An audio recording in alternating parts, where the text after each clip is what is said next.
All right, class. So here's your next lab on igneous rocks. So here I have uh, sample S1.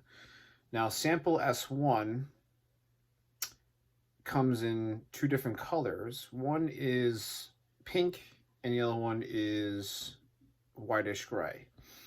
It's the same exact rock, but just one has a lot of pink in it, and one has a lot of white and gray in it. This is sample S1. Here is sample S2. S2 is a little bit darker. Right here is sample S2. Sample S3.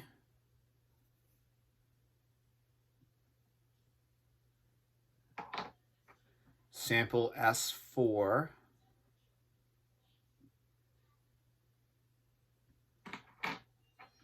Sample S5. Get a little close up on that.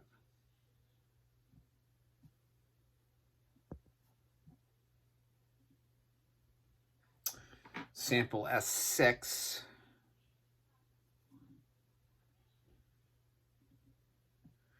And then sample S7. This one is also very unique. All right, so you have 7 samples that you have to identify for igneous rocks. When you're looking at these samples, you have to make sure and see what's light and what's dark. Like in the middle portion of your reference table can help you with the characteristics. So the first characteristic is color, right? You can have some that are light in color, some that are dark in color. Once you know the color, you can figure out then the composition, which is either going to be felsic or mafic in composition. Remember, felsic is associated with light colored minerals, right? And felsic has a lot of silicon and aluminum in its makeup. Mafic is associated with dark colored rocks, and those will have a lot of iron and magnesium in its makeup. And along with that, you can figure out the densities, right? So lighter minerals will have a lighter density or lower density, and dark color ones will have a greater or higher density. So let's go with these samples. Let's go with color first, and that way you can figure out what is light and what's dark. All right, so I'm going to give you, here's sample S1. All right, and here's sample S2. All right, so if you figure out the color of this, right, you can compare these two together. All right, so sample 1, you should write down if it's light or dark. And then once you figure out light or dark, from there, you can get the composition, if it's mafic or felsic, and you can figure out the density as well. All right, we'll save the texture to last. All right, here's sample S2. Right now, sample S2, if you compare that to sample S1, you can figure out which one's going to be light, which one's going to be dark. All right, so once you figure out sample S2, you can figure out the density and composition as well. Here is sample S3. All right, sample S3, you can figure out the color. Here's sample S4. If you compare sample S3 to sample S4, you can figure out which one's light, which one's dark to help you. Here is sample S5. All right, is that light or dark? Here is sample S6. If you compare S5 and S6 together, you can figure out which one's light and which one's dark. All right, S7's a little tricky. All right, S7, light or dark? This one's tricky. Be careful. All right, let's go with texture. All right, so if you look at your sample, samples S1 and S2, they have similar textures. I'll just take this one as the example, right? This was S1. Now, can you see the crystals on its surface?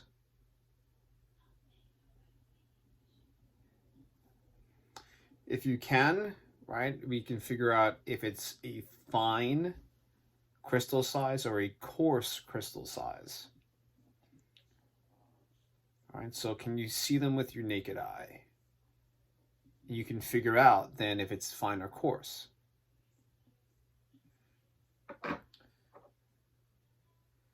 Okay, sample S2, right, you can see, can you see these samples in the reflected light? You can figure out if this is fine or coarse.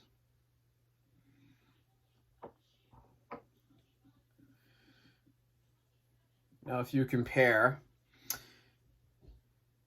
sample S1 to S3, you can see, now you can compare it to see which one's fine and which one's coarse. All right, here's sample S1, here's sample S3. If you go to sample S4, we're going to compare that to sample S2, right? Right, which one of these would have, which one would the crystals pop out at you more? And you can figure out which one is coarse and which one is fine.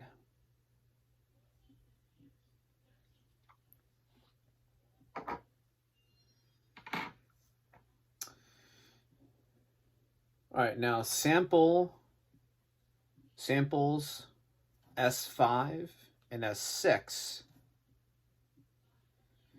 it's very hard to see their crystals. Matter of fact, you can't see their crystals at all.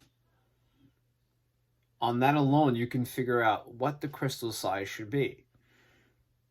Right, so you cannot see them at all. Now, on the surface of these, right, you will notice, right, there are many holes in the surface. Probably see it better with the darker one than the lighter one. Right, this is a unique texture to it.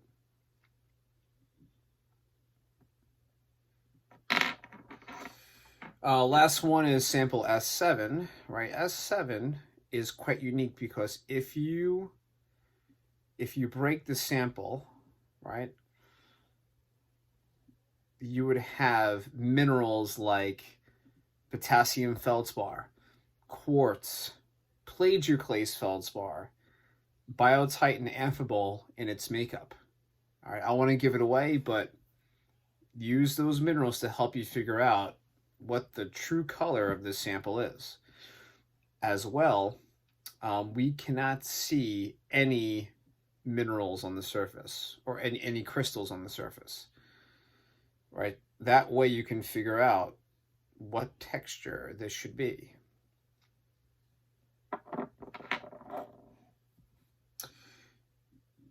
All right, so just to review, you had samples S1 through S7.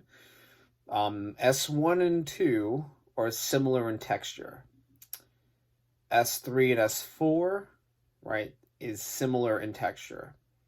S5 and S6, similar in texture, and 7 is by itself with its own texture as well. Now, when you talk about texture, you want to make sure you include one word from each column on your reference table. All right, so open up your reference table, go to page 6, and look at the texture box.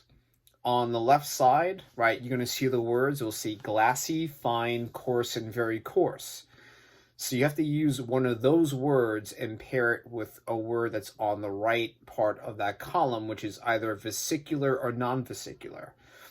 right? So if you see gas pockets, you have to figure out, all right, is it glassy gas pockets or is it fine gas pockets?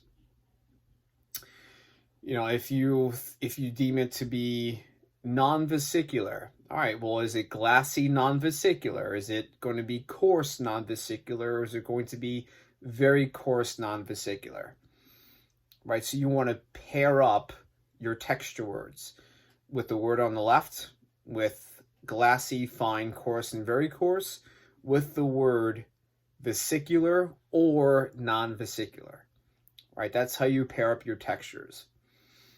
All right, going back to the samples, in terms of characteristics, you can figure out the characteristics of these just by color alone. Once you get color, you can figure out its density and the composition. The composition would have minerals that are very felsic, right, for light colors. Felsic will have a lot of aluminum and silicon in its makeup. Whereas minerals that are mafic, right, will have a lot of aluminum and iron. I'm sorry, mafic will have iron and magnesium in its makeup, right? So those minerals will have those elements in it. All right, so the colors alone, you have, if I exclude S7 from this, because S7 is quite unique with the color. If I exclude S7, I have 3 samples that are dark and 3 samples that are light. All right, in there as well. All right, so you're going to have to figure out the identification of these, right? S1 through S7 with its color, its composition, mafic or felsic. In addition, you should also know how to get the percentages of these samples. So you may have to include the names of the minerals in there, right? So the minerals are down below the chart. And in that chart, you can figure out what minerals are present. For example, if you open up to page 6, look for granite. Granite has a box, right, that's around it.